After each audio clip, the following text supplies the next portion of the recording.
Before we get started, I need to address a video I made yesterday that you might have you watched me talk about this, the Michael Jordan clip with the kid at the NASCAR stuff, and oh my God, YouTube is again going to flag me or whatever. YouTube, by the way, flagged my video as only suitable for adults, 18 years old and plus, because it depicted child sexualization. And I'm going to elaborate on that, by the way, because some people are claiming, I'm gonna just put this screenshot so I don't get into trouble. I want to say a couple of things more about this. People are saying, people are reaching out to me, not only on my YouTube comments, but on my X comments as well, because I made some more remarks on X, and I still stand behind every single one of my remarks. You can watch my video, you can watch what I said on X about this, and people are saying that I was implying or saying that Michael Jordan was a PDF file or a pervert or something. And maybe you can rewatch my video, maybe you can read my posts on X slowly, and you can confirm that at no point I have implied or suggested or planted any sort of characterization of Michael Jordan. I think that, I was in all cases waiting for some kind of explanation of this. It would be ideal from Michael Jordan himself. People were trying to explain Michael Jordan's behavior, but that doesn't count. And I'm going to address the ice and water on whatever allegations right now. But what I wanted to make a point in my video, it was not about Michael Jordan, even if obviously Michael Jordan was the one who was doing the gesture. My point was about the gesture itself. Let me repeat that. My point was about the gesture itself. In fact, the most important question that we need to ask here, let's forget about Michael Jordan, let's forget about NASCAR, let's think that we are watching a video of nobodies, and you see an adult doing this to a kid. Even if, as some people claim, oh, he's like a very close uncle to that kid. And I know what you're thinking. Yeah, we know. Again, I'm not saying anything about Michael Jordan, but I don't think that is the win these people think it is. Because as everybody knows, so many abuse happens with, close relatives and close friends of families. Again, I am not saying that Michael Jordan is any of that, but the fact that he is a very close, like an uncle to the kid, it's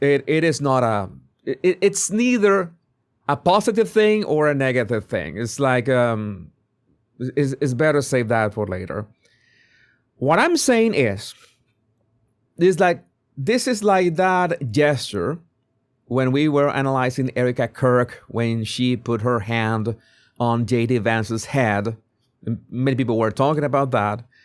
And I addressed that with a very simple question.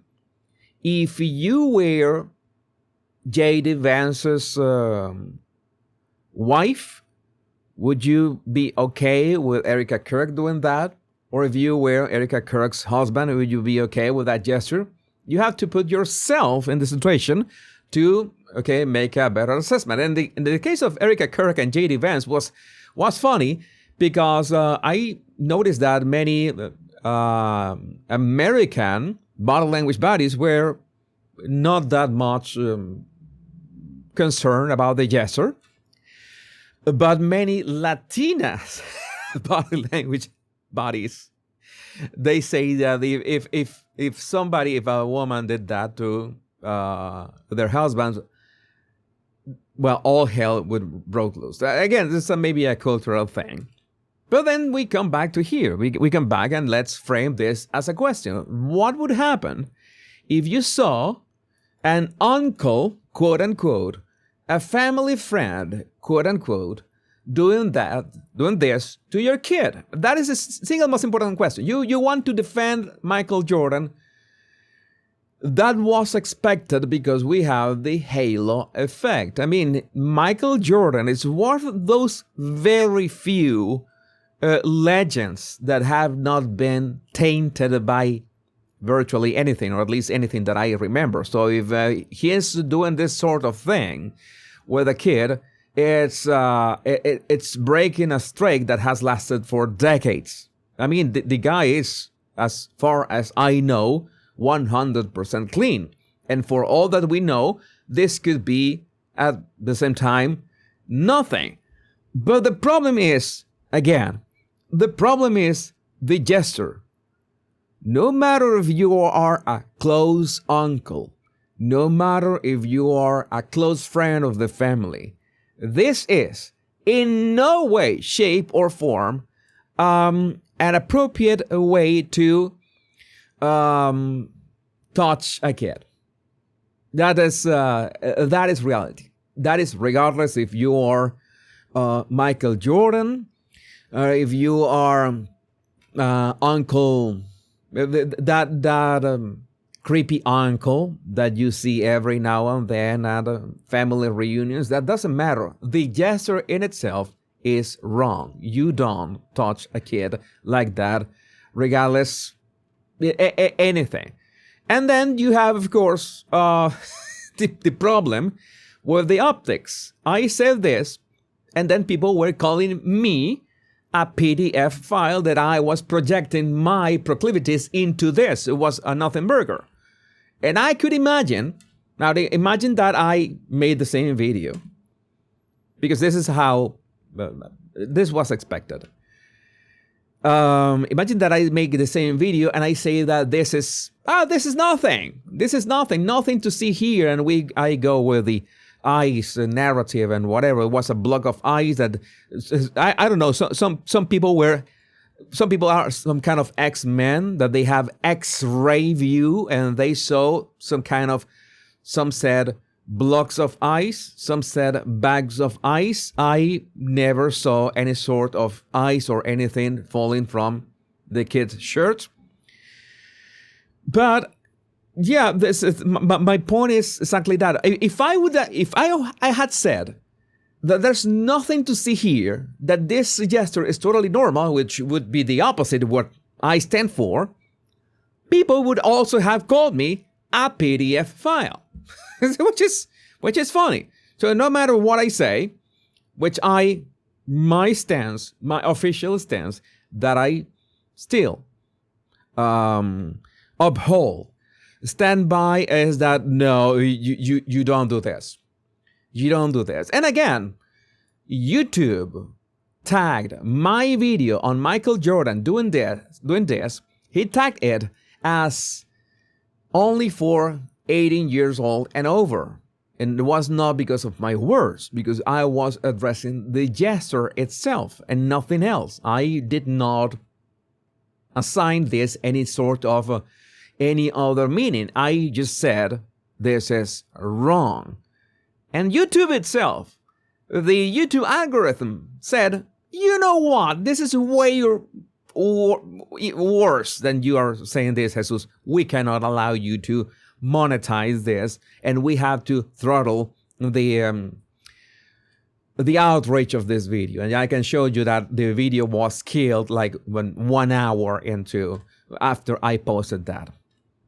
So basically, YouTube, I was happy about that, in fact, because it means that YouTube, or the YouTube algorithm, and the YouTube people who checked for whatever I did in that video, they were all aligned with what I was saying. Okay, that is not good. That is not good. So, yes, that is the big problem. No way to touch a kid. It doesn't matter who you are. And again, if the halo effect, what is the halo effect? You have a person like Michael Jordan, has been he is a living legend. He has the bragging rights. has been in totally zero scandals throughout his life, as far as I remember. I don't remember any sort of scandal on Michael Jordan's life. I don't remember really. I was a big fan of Michael Jordan back in the early 90s. And the halo effect means that many people are going to just try to justify this in any way. They're going to say that there's nothing to see here. And again, there's a possibility. There's nothing to see here. But let me try to repeat so people get this straight, because this is very important, because this is the kind of things that you have to spot when you see an actual predator out there. If you come here and just for the halo effect or some kind of ice explanation that the kid had been poured some water in his shirt by his dad, all right? So it was just water. He didn't have any stuck ice that Michael Jordan was trying to unstuck from his shirt from the inside. And if it was unstuck, he could have just pulled in the middle of the back of the shirt, and all ice would have fallen. And the ice theory also collapses on itself because Michael Jordan was also touching the kid's legs. But again, let's say that this is nothing. Let's say that this is nothing between Michael Jordan and the kid and the dad. Okay, let's pretend for a minute this is nothing. My concern is that somebody who says this replicated on an uncle or a family friend that does the same. Oh, what do you mean I touched your kid inappropriately? Michael Jordan did exactly the same in front of the cameras and nobody bat an eye. Oh, okay, yeah, maybe uncle has a point. Maybe it's not that big of a big deal. When it is a big deal, it is a yellow flag. And the problem is that people cannot separate the gesture from the man, and that's why I'm here for. But again, I would like to know what you think about this in the comments. My name is Jesus Enrique Rosas. I'm the Bad Language Guy. Much love and bliss.